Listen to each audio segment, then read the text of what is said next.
Ladies and gentlemen, please take your seats.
Ladies and gentlemen, the President of the United States, accompanied by Erica Kirk.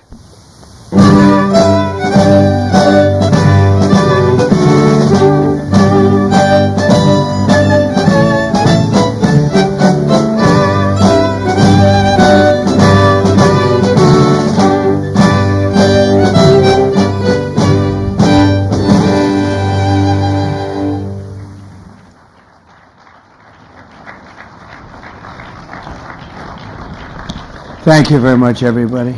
Please, this is such an honor. This is the, please be seated. This is the first time we've been at the new and improved Rose Garden, and people are loving it. They're loving it like they've not loved a lot of things. We have the Presidential Walk of Fame, which you just saw, and that just opened, and we wanted to get it open for this occasion. We were hoping we were able to get outside, and the weather allowed us to. It was supposed to be a terrible rainy day. I was telling Eric, and God was watching, and he didn't want that for Charlie. He just didn't want that. So it's really beautiful. It couldn't be more beautiful.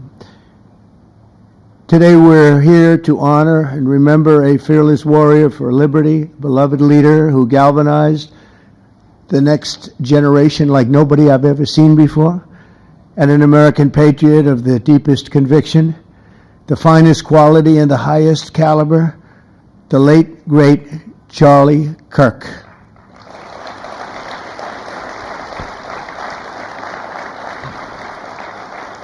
Five weeks ago, our nation was robbed of this extraordinary champion. He was a champion in every way. I got to know him so well. He didn't like losing, and he was able to fight people that were enemies, and he didn't necessarily love those enemies so much. You know, I heard he loved his enemies, and I said, wait a minute, is that the same Charlie that I know? I'm not sure, but I didn't want to get into it. But it was a horrible, heinous, demonic act of murder. He was assassinated in the prime of his life for boldly speaking the truth, for living his faith and relentlessly fighting for a better and stronger America. He loved this country. And that's why this afternoon it's my privilege to posthumously award Charles James Kirk, our nation's highest civilian honor, the Presidential Medal of Freedom. Thank you.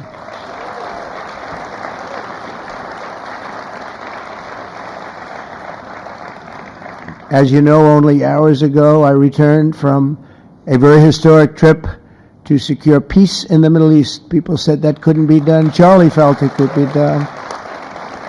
Charlie felt it could be done. Thank you. Thank you. Thank you very much. But I raced back halfway around the globe. I was going to call Erica and say, Erica, could you maybe move it to Friday? And I didn't have the courage to call. But you know why I didn't call? Because I heard today was Charlie's birthday. And I said, you know, that was a definite. And I said, we're going to have to forget about some of those very big, very rich countries that expected me to be there. And I can tell you, based on the length of that flight, I wouldn't want to go back tomorrow. But I would not have missed this moment for anything in the world. Nothing. And it's a very important time for our country, and our country is doing so well. It's never done better.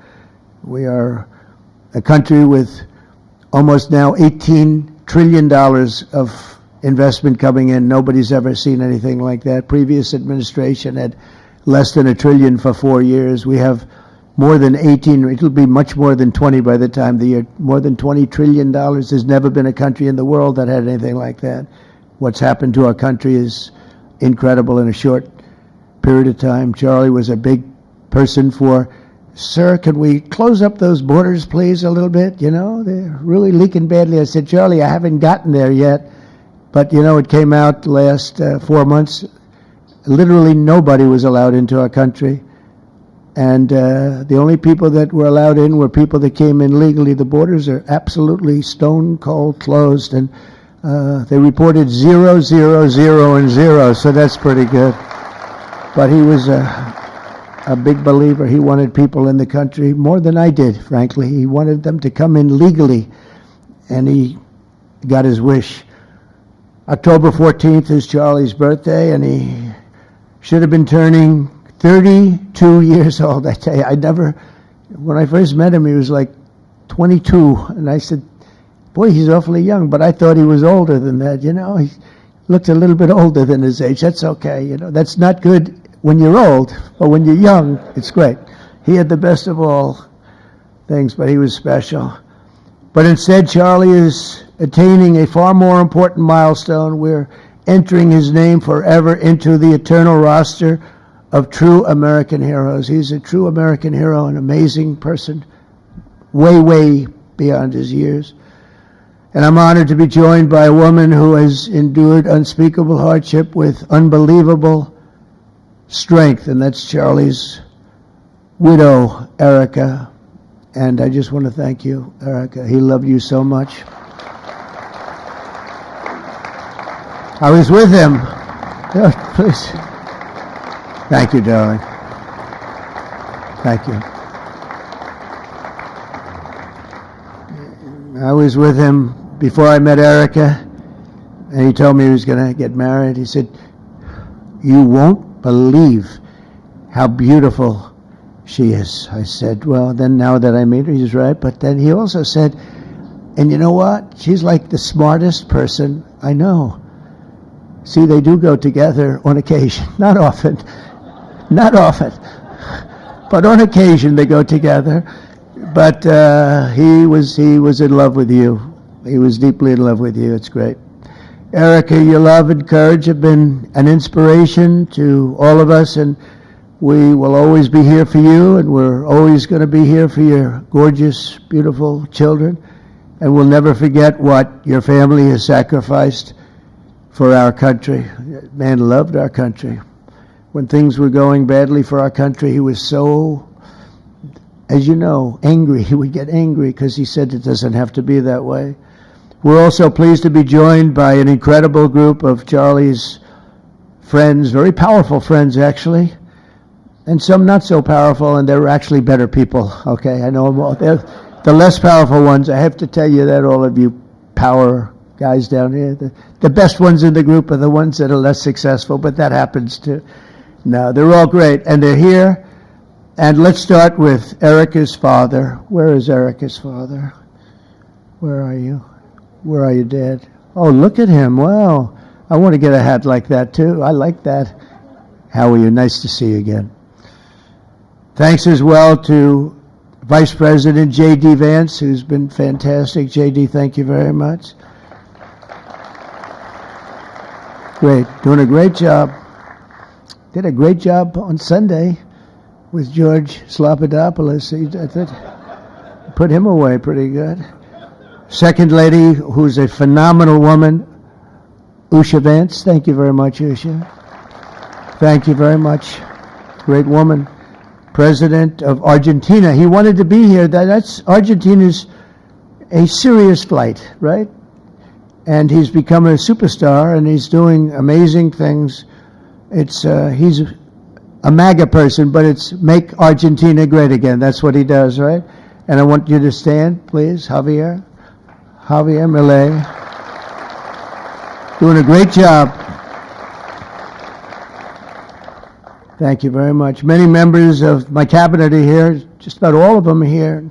I won't go into every single one of them, but I'll announce a few of the people that have really turned this country around and helped me. Incredible people. Speaker of the House, Mike Johnson. Where is Mike? Mike, what a job you're doing, Mike.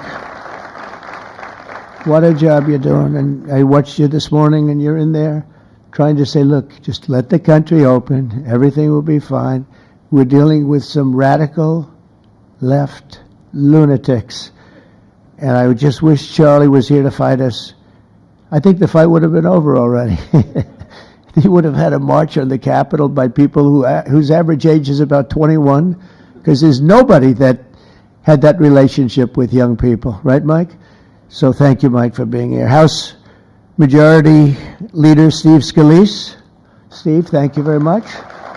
A brave guy and a friend. House Majority Whip, another terrific man, Tom Emmer. Thank you, Tom. Senate Majority Whip, John Barrasso. John, thank you very much.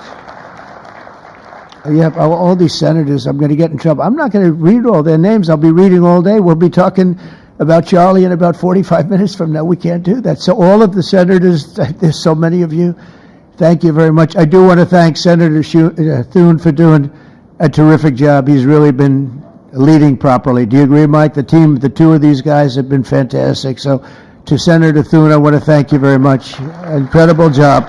I watched him this morning, and he was out there pounding them this morning on television, too. And John Barrasso, thank you for the work you've done, and congratulations on your success. But I want to thank you all and all of the Congress people that are here. And I see we have our Attorney General here, and you are doing a fantastic job. Thank you very much, Pam. Thank you. Thank you very much. We have everybody. Wow, that's incredible. Okay, I'm not going to do any more. I'm going to be here too long. But I just want to thank you. Have given him such support, but he always gave you such support. That's why you're here.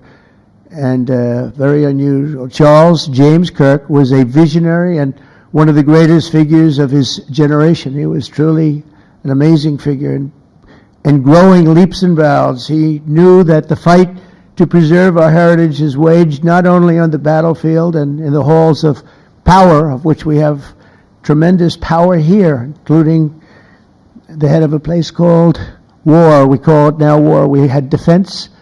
We had our Secretary of Defense. Now we have a Secretary of War. And somehow I think it's more emblematic, and hopefully we'll never have to use war, but the fact that we're ready is very good. Peace through strength is very important, but also in the hearts of our nation's youth. That's where Charlie rode strongest. At age 18, that insight inspired Charlie to found the organization that ultimately touched the lives of millions and millions of people, and so many young people that nobody's ever seen anything like it, frankly. Turning Point USA. It's amazing, and it's actually bigger now. It's become bigger in the last few weeks than Charlie ever thought. I think his end vision in many years from now would have been just a fraction of what it turned out to be in a couple of weeks, right? It's amazing. With hard work and joyful spirit and endless enthusiasm and determination. And he did have great enthusiasm. You know, I always say you need enthusiasm to be successful. He had great enthusiasm. Charlie grew Turning Point into the largest conservative youth organization in the entire country. He forged a personal bond with countless young conservatives. He fought for free speech, religious liberty, strong borders, and a very strong and proud America. In everything he did, he put America first. He really put America first. And ultimately, Charlie became more than a leader of an important organization. He became the leader of historic movements all over the country. There were movements, individual movements, one movement, but it was historic. Everything he did was historic, and a true evangelist for the cause of freedom and the word of Almighty God. God was very important to Charlie. He would say, you know, if you don't have religion, you're not going to have a strong country. It's true. He was so wise beyond his years. You know, I talk to him sometimes and say, this guy is like a young guy. He was really a wise man. From the time Charlie worked on my presidential campaign in 2016, and he was there right from the beginning. He liked me. I don't know. I have no idea why. What the hell was he thinking? He said, you're going to win, sir. I said, you know, I'm running against 17 senators and a lot of tough people and governors. We have all these people. And he said, no, you're going to win, sir. He said, not going to be close. And he made it happen. He helped make it happen. I'll tell you that. Without him, who knows what would be. Maybe you'd have Kamala standing here today. That would not be good. I will tell you, Javier, you don't know who Kamala is. Promise, it would not be good. You agree with that, Howard? He also mobilized countless citizens to go vote. It's called Go Vote. Very simple. And with his help in 2024, we won more young people than any Republican by far in the history of our country. And we won the popular vote. We won the swing states, all 7 of them. Remember, they said, oh, well, if Trump could win 4, that would be nice. I win 7 by a lot, by a landslide. But the popular vote was massive. And we won the Electoral College. Remember, they said, well, it's going to be very hard. I'd say 270. Well, we got 312 to 226. And then we won something called districts and councils and different things. But in one case, we won 2,750 to 525. That's the one where you see the map is almost entirely red, except they have a little blue line on one side and a little blue line, meaning New York, and a little bit Los Angeles. I have a feeling that if the vote were 100%, we would have won that too. You want to know the truth. But he knew, and he knew very well, and he also understood honesty, and he was always concerned with honesty. He said the only way we can lose is if the cheating gets so bad, and that's where we came up with a little phrase, too big to rig. We said, go out and vote. Just go out and vote. And we had that. Remember, we used to say that all the time because people would say, oh, they're going to win. We don't have to vote. Let's go to a movie. We'll come home and watch later. And he wasn't about that. So we come up together, we came up with that phrase, we got to make it too big. I never made a speech where I didn't say at the end, now look, the polls are showing good. Don't believe the polls. He said, we're going to make it, Susie, right? Too big to rig. So if you think we're going to win by a lot, doesn't matter. Pretend we're losing. You got to go out and vote. They voted. And at 9:02, the whole thing was over, right? 9:02. Remember they said, oh, this could go a few days. Well, it went a few minutes. 9:02. And he knew that. And I felt it, but he knew it. He knew it. I think he knew it more than anybody. But Charlie never missed an opportunity to remind us of the Judeo-Christian principles of our nation's founding or to share his deep Christian faith. In his final moments, Charlie testified to the greatness of America and to the glory of our Savior, with whom he now rests in heaven. And he is going to make heaven. I said, I'm not sure I could make it, but he's going to make it. He's there. He's looking down on us right now. It's so incredible. Look at this, how this turned out. This was supposed to be so dark and cloudy. Not dark and cloudy, is it? Look at that, how beautiful that is. There's no artist that can capture it as beautiful as it is today. Wow, it's amazing. As I said, on the day that he was assassinated, Charlie Kirk was a martyr for truth and for freedom. And from Socrates to think, and to St. Peter, from Abraham Lincoln to Martin Luther King, those who change history the most, and he really did, have always risked their lives for causes they were put on earth to defend. He was put on earth to do exactly what he was doing. He didn't want to waste time. He would have been a top student at any college in the country. I know the college as well. He's smarter than the guys there. He was so smart. But he almost, I guess, didn't have the time. He knew what he wanted to do. It wasn't like, gee, I want to sit in the classroom for 4 years listening to people teach me liberal principles, because they were never going to teach him that anyway. But he didn't have the time. He really didn't have the time. But every time the enemies of goodness and virtue tried to silence the voice of righteous and noble leaders like Charlie, they failed. They seem to fail. Ultimately, they look like they're doing well, and then they end up failing, because the truth has been unrelenting over the years, over history. And people like Charlie, it's just they've got a power that others don't have, and very few people will ever have. So today, like those martyrs before him, Charlie's voice, his message, and his legacy are stronger and greater than ever before. They are greater than ever before. Look, this is a horrible event, but it brought out the greatness of Charlie. Nothing could have ever supplanted this. It's incredible, the way people are talking about him. And with great love. I mean, I read so many stories about some of the enemies, but I watch the enemies, and it's hard for them to speak badly about him because they just don't. And then you do have people in the days since Charlie's killing, we've seen exactly why our country so dearly needed his example. We've watched legions of far-left radicals resort to desperate acts of violence and terror because they know that their ideas and arguments are persuading no one. They know that they're failing. They have the devil's ideology, and they're failing, and they know it. They feel it, and they become violent. They seem to become very violent on the left. They've rammed vehicles into federal law enforcement, fired sniper rifles at ICE agents, and me, But I made a turn at a good time. I turned to the right. Charlie couldn't believe it, actually. He said, "How the hell did you make that turn?" I said, "I don't know." But fired rifles and threatened the lives of our Supreme Court justices, our great justices. They have to be protected. We just issued a lot of money, $60 million, to protect the Supreme Court justices. Very important. We can't let anything happen. In places of worship, we're protecting our people.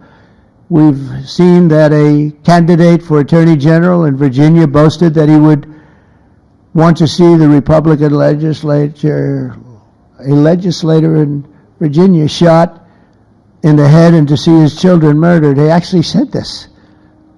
And now he continues to run for office, and most people continue to back him, but he said he wants his man shot. He said shot in the head and to see his children murdered.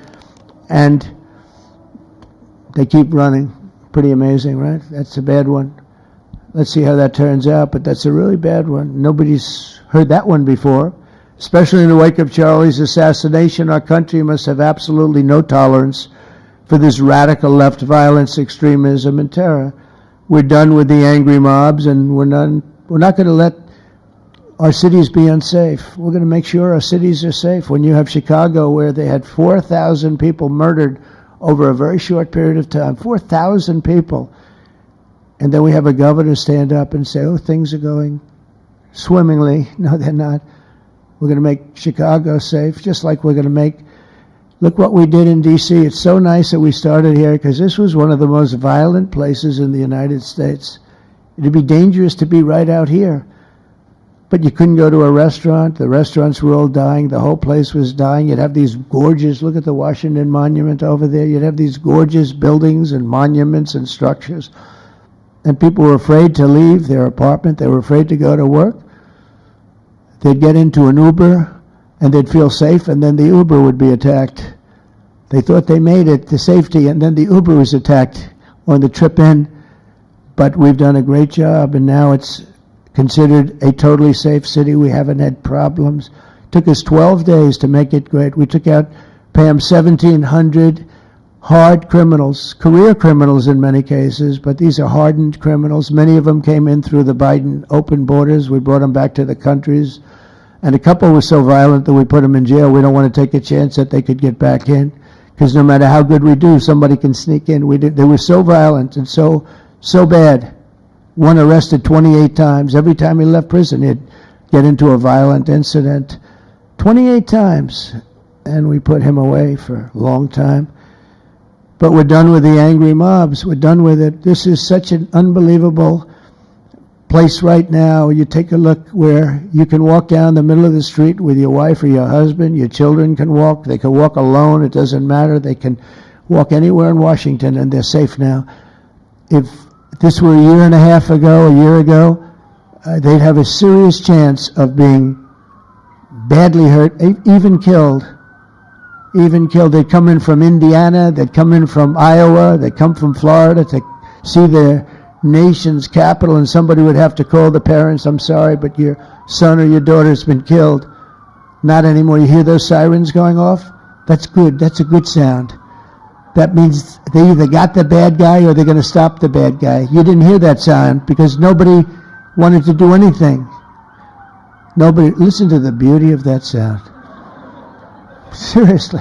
And that's the real deal sirens. They're not politically correct sirens. You hear them, they're about 3 miles away.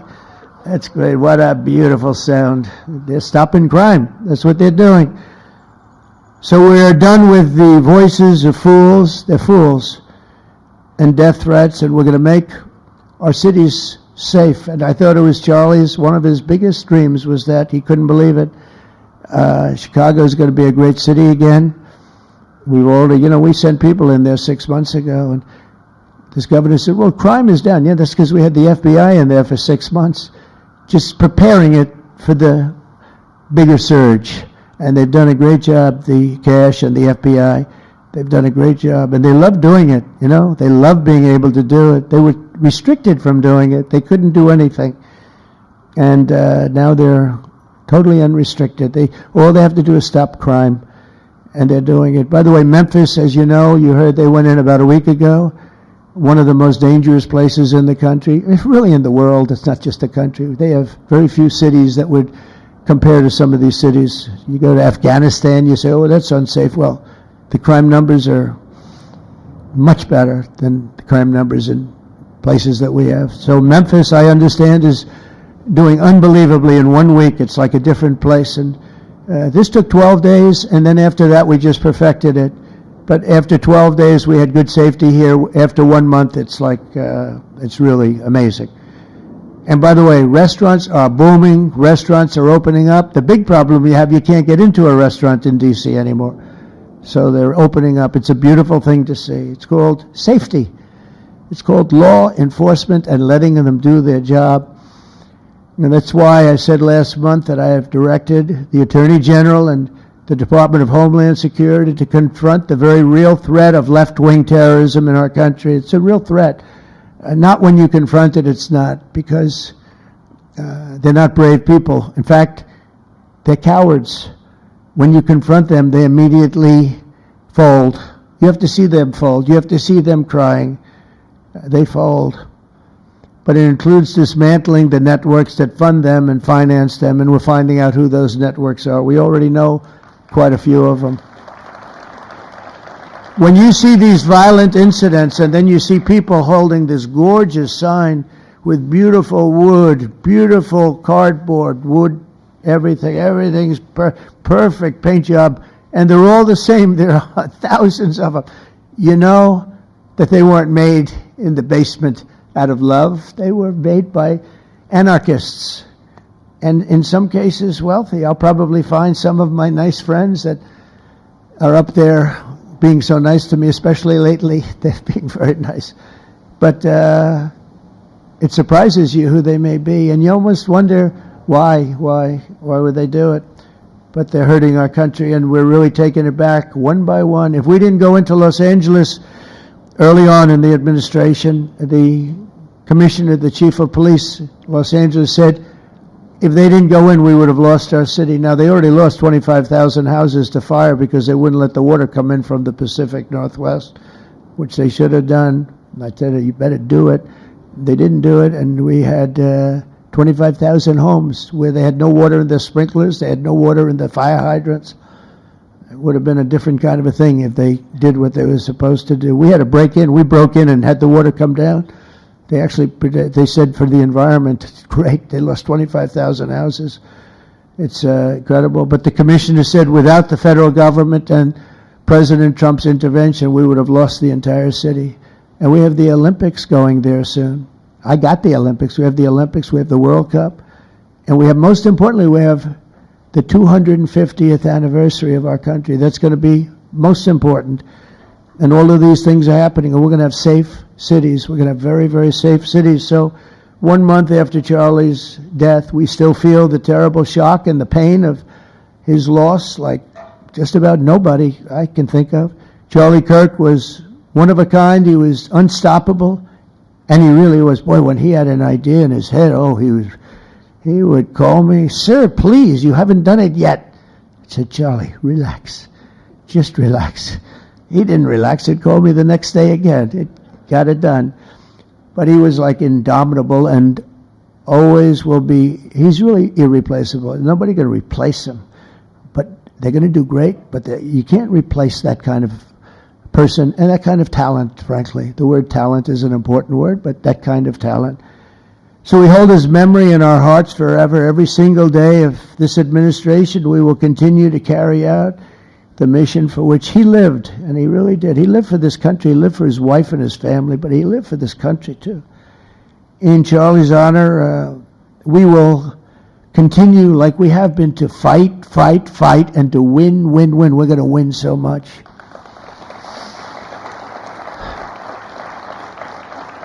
So, the Presidential Medal of Freedom is a big deal. You have the Congressional Medal of Honor, military, and the Presidential Medal of Freedom, which is civilian.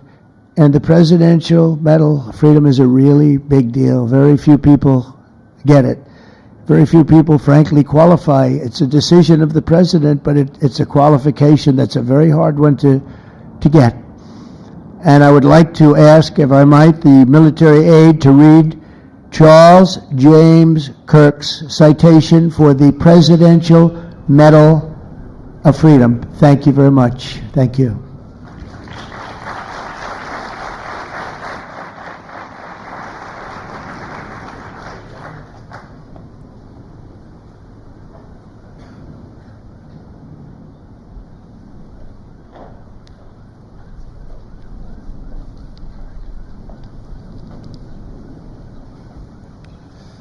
The Presidential Medal of Freedom is awarded to Charles James Kirk. Accepting on behalf of Charlie is his wife, Mrs. Erica Kirk. Charlie Kirk was one of the most influential American political figures of his generation. At just 18 years old, he founded Turning Point USA and grew it into the largest conservative youth organization in the nation. For over a decade, he tirelessly traveled the country leading a movement to restore respect for our founding principles, reawaken our national identity, and inspire a renewed spirit of religious devotion. He was one of the great debaters and communicators of his time. Despite receiving repeated threats, he remained undeterred and modeled courage, logic, humor, and grace to the next generation. On September 10th, 2025, at age 31, Charlie Kirk was assassinated while addressing a group of students. The United States honors him as a martyr for truth and freedom.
Thank you, Mr. President, for honoring my husband in such a profound and meaningful way. And thank you for making this event a priority amid the peace process in the Middle East. Thank you. Very grateful. Charlie always admired your commitment to freedom, and that's something that both of you shared. So thank you. Your support of our family and the work that Charlie devoted his life to will be something I cherish forever, so thank you. To our gracious First Lady in her office for making this event possible, thank you as well. It's beautiful. To Vice President and the lovely Usha fans, your friendship has been an unbelievable encouragement. Thank you. And to all our friends and family that are here and watching from all around the world, thank you for loving us. Thank you for praying for us and for believing in what Charlie believed in. And to our Turning Point USA staff and the Charlie Kirk Show staff, we love you more than you could ever know. And to the Turning Point USA chapters that are watching all across America right now, you are the heartbeat of this future and of this movement. Everything that Charlie built, you guys are the legacy holders of that. You are living proof that his mission did not die with him. It lives through you. And Charlie always said the next generation will decide whether freedom endures. And because of you, I know that freedom will endure. It will. And today we're gathered not only to celebrate Charlie's birthday, but to honor a truth that he gave his entire life to defend, and that's freedom.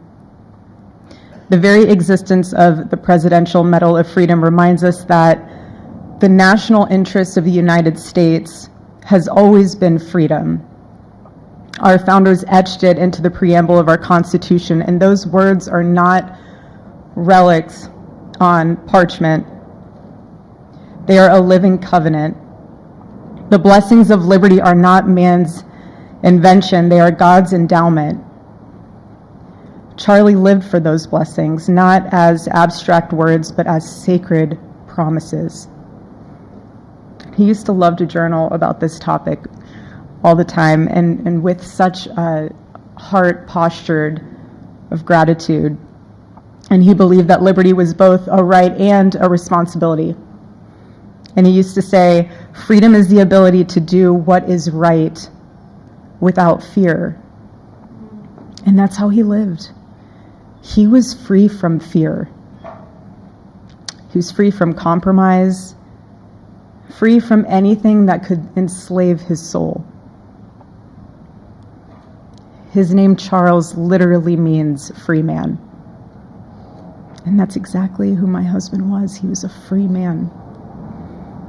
And from the time I met him, sitting across from him, being interviewed on politics and philosophy and theology, anything that Charlie loved, any topic he loved, and I just saw the fire in his soul, and there was this divine restlessness within him that came from knowing God placed him on this earth to protect something very, very sacred for all of us. And he never stopped fighting for people to experience freedom. He didn't. Charlie often said that without God, freedom becomes chaos. And he believed liberty could only survive when anchored to truth. And I remember in one of his speeches, he told the audience that the opposite of liberty isn't law. He said it's captivity. And that the freest people in the world are those whose hearts belong to Christ. But what's so powerful is that Charlie had the ability to communicate so brilliantly across all generations. And he reminded us that in a world that tells us freedom is doing whatever you want to do, the real freedom is the power to live freely and to do what is right. And in one of his journal entries, he wrote that he wanted everyone to know that you can't have liberty without moral responsibility. Freedom divorced from faith eventually just destroys itself. And what's so fascinating about all of this is looking back these past 12 years of Turning Point USA and his mission, there's almost this veil of sacredness. Because what I realized is that while he was building an organization, he was also building a movement. One that called people back to God, back to truth, and a movement that was filled with courage. And ironically, for a man who impacted millions, Charlie never desired to be the center of attention. He just wasn't. My husband was not a man of extravagance. He loved simple but deeply meaningful things. Truly. He loved his late night walks. He loved buying more books than he could ever read because he felt there was no such thing as a book budget. And he loved being able to read to our kids the same bedtime story on repeat because he knew it was their favorite. And but to him that was special. And he loved to sit in the sun on a Saturday morning with his cup of decaf coffee, and his phone was off because he was honoring the Sabbath. And for him, it was that moment to catch his breath and just be in peace, because he was unreachable at the moment. And he preferred quiet birthdays. But that never stopped me from telling him. I told him every single year, I said, baby, I love your birthday. I said, because it's the day that God knew the world couldn't go another day without you.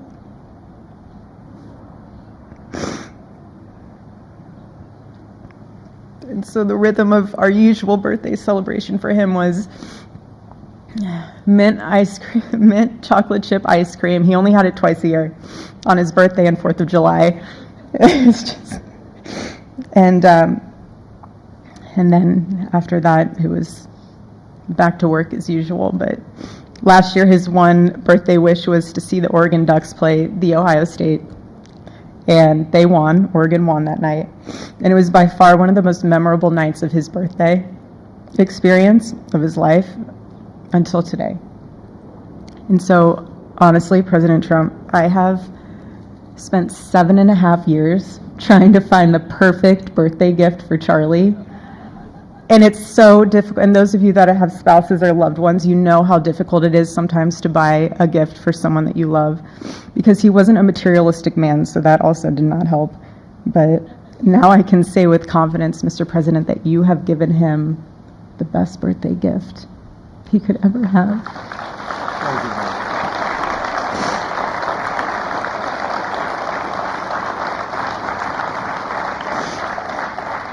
It's such an honor and the recognition of a life lived for defending freedom.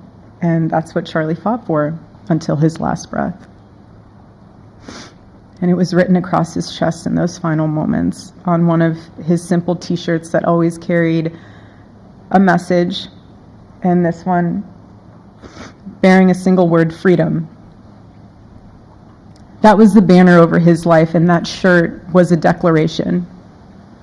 The same declaration he made in every speech, every campus visit, every time he shared the gospel at a church, every sleepless night that he would spend praying for the youth of this nation and planning for the future of our country, and just impressing upon them that when we defend liberty, we defend the soul of our nation. My husband never told anyone what to say. He never did. He never told anyone what to say. He would just encourage them to think. He would encourage them to think outside of the traditional political labels. He would want them to think in a way that was anchored in wisdom and truth. But he would never tell anyone what to say. Charlie wasn't content to simply admire freedom. He wanted to multiply it. He wanted to multiply freedom. He wanted young people to taste it and to understand it and defend it. He wanted them to see that liberty isn't self-indulgence, it's self-governance under God. He wanted them to see that. And every day I'd see him getting ready for work. He'd put on his cross necklace, he'd put his ring on his finger. And the boldness in his demeanor was always fearlessness. He wasn't afraid. He was never afraid. In his daily actions, whether in office or on campus or at a church, it was always without fear. That was his creed. That is how he lived out every single day. He didn't fear being slandered. He did not. He didn't fear losing friends, I can tell you that. He didn't. He didn't care. He stood for truth and stood for freedom, and he did not, everything else was just noise to him. And it's because his confidence in Christ was absolute.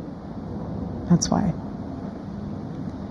There was no limit to what he would have sacrificed to defend freedom for all. And if the moment had come, he probably would have run for president, but not out of ambition. He would only have done it if that was something that he believed that his country needed from a servant's heart standpoint. And Charlie lived only 31 short years. I was 32, but on this side of heaven, but he lived. He lived every single second he lived. He filled every single day with purpose, and he fought for truth when it was unpopular. And he stood for God when it was costly, but that's what we're called to do. Surprisingly enough, he did pray for his enemies, which is very hard, but he did. He did. He did. No one else, I saw him do it. No, he never did it in front of anyone else, but I can attest to that. But he also loved people when it was inconvenient. And he ran his race with endurance, and he kept the faith. And now he wears the crown of a righteous martyr. And for me and for our children, the truth really studies our grief, because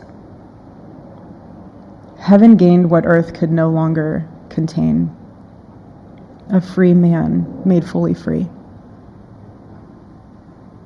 And to all watching, this is not a ceremony. This is a commissioning.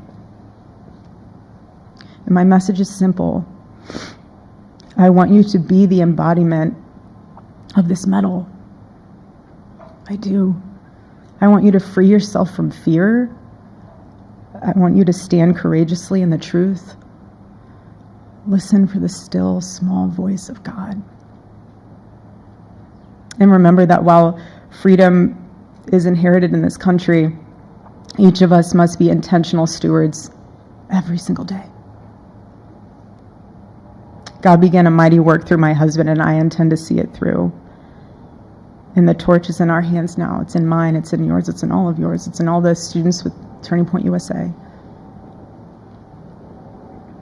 And before I close, I'll share with you that I asked our daughter what she would like to say to Daddy for his birthday. Excuse me.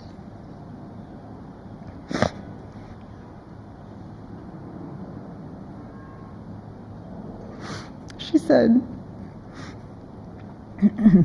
"Happy birthday, Daddy. I want to give you a stuffed animal.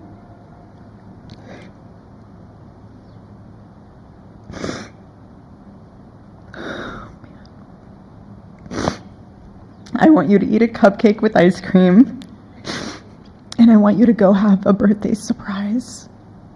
I love you," is what she said. And while our son is precious, he can't yet speak, in classic Kirk family fashion, his actions spoke louder than his words, and his gift to you, Charlie, and myself for that matter, was deciding to become the man of the house and be fully potty trained at 16 months. But Charlie, baby, I know that you're celebrating in heaven today, but gosh, I miss you. We miss you, and we love you, and we promise we'll make you proud. And Charlie's life was proof that freedom is not a theory, it's a testimony. He showed us that liberty begins not in the halls of power, but in the man of a heart surrendered to God.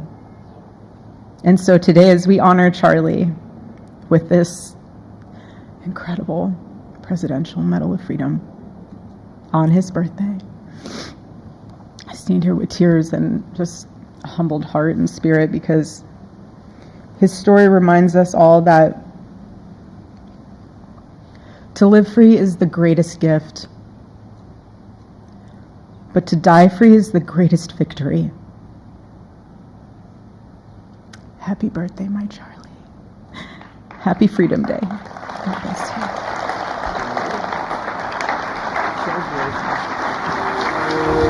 you.